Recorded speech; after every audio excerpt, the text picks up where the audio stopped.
क्या शुभ नाम हुआ आपका? अंजनी कुमार वैद्य सेन। जी जी, क्या करते हैं अभी तक?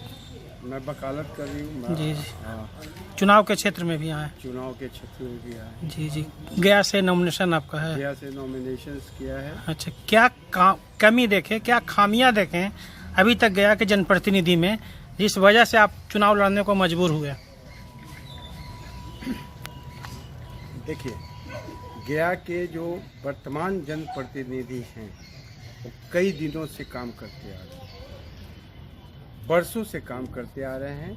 15 बरस तो उनके हाथ में सत्ता रही जी, अपने खुद है सो सरकार में रहे जी, उसके पहले भी वो 15 बरस है जो कि इस क्षेत्र का प्रतिनिधित्व करते आ रहे हैं। जी, दूसरी तरफ कि और जो प्रत्याशी हैं और लोग भी जो हैं वो भी सत्ता में भी रहे और इस प्रशासन को सहयोग करने का एक जिम्मेवारी के साथ पदस्थापित हुए। और प्रत्याशी मतलब?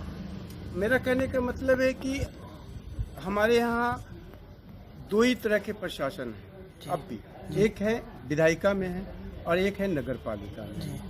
दोनों जगह हमारे अपने आदमी रहे जो कई वर्षों से इस चुनाव में राजनीतिक सरगर्मी मैंने गया का प्रतिनिधित्व करते रहे? जी, मैं ये नहीं कह चाहता हूँ कि मैं किसी के विरोध में नहीं हूँ कि हम उस पार्टी से मेरी विरोध है, इस पार्टी से मेरा विरोध है, मतलब विरोध नहीं है, लेकिन उनके कामों से असंतुष्ट? कामों से हम असंतुष्ट हैं, कामों से असंतुष्ट है, क्योंकि हमारे यहाँ बहुत तरह के जो प्रावधान है, जितने भी प्रावधान है आया। और सबसे बड़ा तत्कालिक कारण ये है कि ऑल ओवर इंडिया सर्वे में, नेशनल सर्वे में हमारा गया क्षेत्र जो है अति पिछड़ित क्षेत्र घोषित कर दिया गया, जबकि बगल में जहानाबाद है, आपका बिहार शरीफ है, नालंदा है, वो क्षेत्र हमारे गया क्षेत्र से विकसित क्षेत्र है। कारण आप समझ सकते हैं कि काम में लापरवाही हुई है, योजना में लापरवाही हुई है। ये सारी योजनाओं को लागू किया गया है, जिसमें सच्चाई थी, स्मार्ट सिटी था, उसको लागू नहीं किया गया। हृदय योजना लागू किया गया जो हर साल कंटिन्यू होता जाएगा, उस पर हर साल है जो कि रिन्यूअल चार्जेज मिलता जाएगा, उस योजना को लागू किया गया। लेकिन जो हमारे राज्य को स्मार्ट सिटी बनना चाहिए, अंतर्राष्ट्रीय स्तर पर हमारी गया की जो भौगोलिक सीमा है, गया क्षेत्र की जो भौगोलिक सीमा है वो 10 विधानसभा क्षेत्र है। 10 विधानसभा क्षेत्र में एक विधानसभा क्षेत्र बोध गया का है जो अंतर्राष्ट्रीय क्षेत्र स्तर पर है, जो ख्याति प्राप्त है और यूनाइटेड नेशंस में भी उसका एक संरक्षक बना हुआ है। तो उस क्षेत्र को में गया आता है जहां से लोगों का एक दूसरे जगह पर आना जाना बना रहता है, आवागमन बना रहता है। उस गया क्षेत्र को जब कोई भी बाहर से आदमी उतरेगा तो गया में गंदगी पाएगा, गया में कचरा पाएगा, गया में हर दुर्व्यवस्था पाएगा। कोई किसी तरह का नियम कानून नहीं, वो सुरक्षित रहेगा या नहीं रहेगा इसकी भी गारंटी उसके पास। कहने का सेंस कि दोनों मुख्य रूप से दोषी हो गए, एक पिछड़ा होने के कारण और दूसरा गंदगी होने के कारण। दोषी है क्योंकि दोनों जब उस पदाधिकारी उस पद पर स्थापित है, दोनों की जिम्मेदारी बनती है और उस जगह पर इन्होंने इस तरह का रिजल्ट आया तो दोषी। अगर आपका बेटा, आपका लड़का है जो कोचिंग क्लास में पढ़ता है, 5 साल पढ़ता है, 10 साल पढ़ता है, 15 साल पढ़ता है और लास्ट में है जो कि 0 नंबर पर आ जाता है, फेल कर जाता है, आप उसको रखना चाहेंगे? मैं पूछता हूँ, आप कहेंगे कि अपना स्कोप बदलो, आप जो काम करने जा रहे हो दूसरे काम में आ जाओ, ये काम आपकी जिम्मेवारी अब नहीं, अब आपको पढ़ाई कर करके आपकी जिंदगी नहीं गुजरने वाली। मतलब आम लोगों से आप अपील कर रहे हैं? आम लोगों से अपील कर ये दोनों लाभ के पद पर जो रहे हैं उन्हें जनता किनारे करे? नहीं, जनता को मैं कह रहा हूँ कि जब आपके पास कोई रिजल्ट नहीं आया, जी जी, जिस कार्य के लिए जिस जिम्मेवारी सौंपी गई है आप उनको सौंपे थे, उनको कई बार कई टर्म में आपने उनके ऊपर विश्वास जताया और जब उस विश्वास में वो सफल नहीं हो पाए तो आप कृपया जनतावासी चेंज कीजिए, बदलाव कीजिए। हम कह रहे हैं कि इस स्थिति में मत रहिए, धोखा में मत रहिए, अपना जिंदगी को नष्ट मत कीजिए। रोड पर पॉल खड़ा रहता है, जाते हैं आप, धक्का किसको लगता है? 15 वर्ष से शिकायत किया जा रहा है, कहीं पर कोई कार्रवाई नहीं हो रही है। फल्गु नदी गंदगी पड़ा हुआ है, यहाँ है ब्रह्मजोनी है जो कि पूरा अतिक्रमण किया हुआ है। आपका जितना भी रोड है, सड़क है, सारी चीज स्थिति आपको कहीं पर भी सुरक्षित नहीं देख रहे हैं। अस्पताल की वही स्थिति है, कंसेप्ट नहीं बदल रहा है, स्कूल की भी कंसेप्ट नहीं बदल रहा है, स्वास्थ्य में भी, सफाई कर्मी में भी आपका कोई कंसेप्ट नहीं बदल रहा है।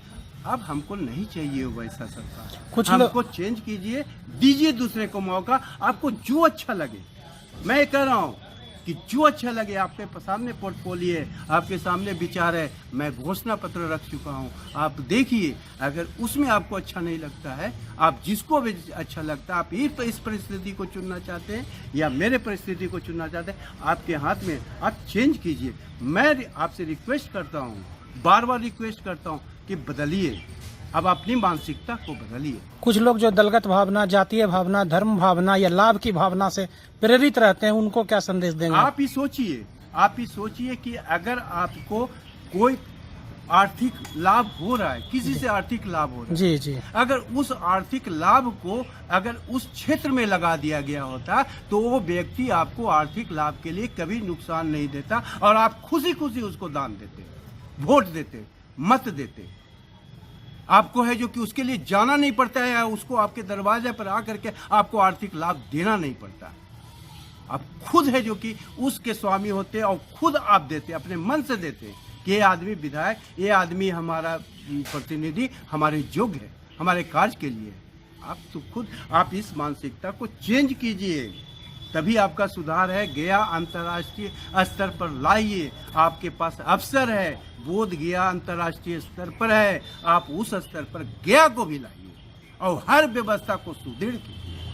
मतलब आपके कहने का मतलब है कि 28 तारीख को जनता के हाथ में जो ताकत है उसका इस्तेमाल करें, इस्तेमाल कीजिए, और जो प्रतिनिधि हैं उनको बदले, एकदम बदलिए। अब बिना बदले हुए नहीं चेंज हो सकता है। अगर आपने नहीं कभी बदला तो फिर जिंदगी में कभी आप अपेक्षा नहीं कर सकते हैं कि आपका गया में कोई भविष्य सुधरेगा। लोग क्या उम्मीद करें आपसे? पहली प्राथमिकता आपकी क्या होगी? घोषणा पत्र जारी कर चुका हूँ। जी जी, उस घोषणाओं में से चुनाव जीतने के बाद प्राथमिकता क्या होगी आपकी? सबसे पहले क्या करेंगे? देखिए, सबसे पहले क्या है कि हमारी प्राथमिकता है, सारे जितने भी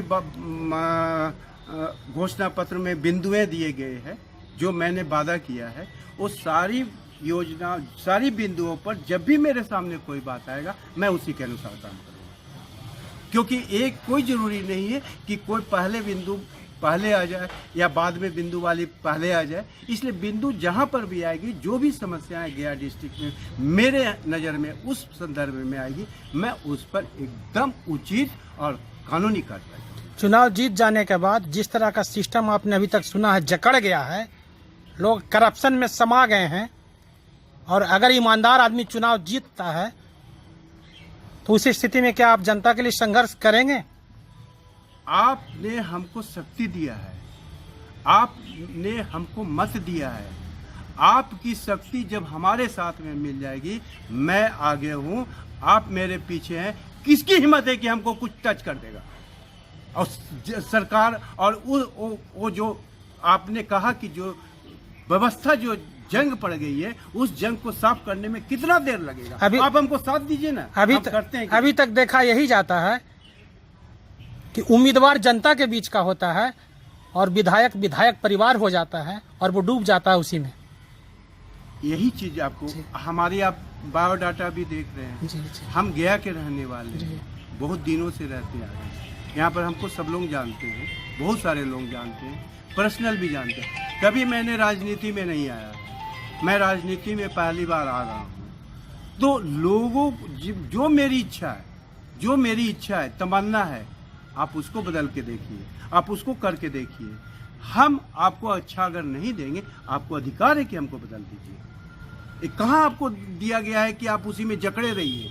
आप अधिकार है, आपको जनता का एक मौलिक अधिकार है कि आप अपने जनप्रतिनिधि को अपने अनुसार, अपने क्षेत्र के अनुसार, क्षेत्र के विकास के अनुसार, क्षेत्र का है जो कि उत्थान के अनुसार, उसके भविष्य के अनुसार आपको मत का निर्णय करना। ठीक।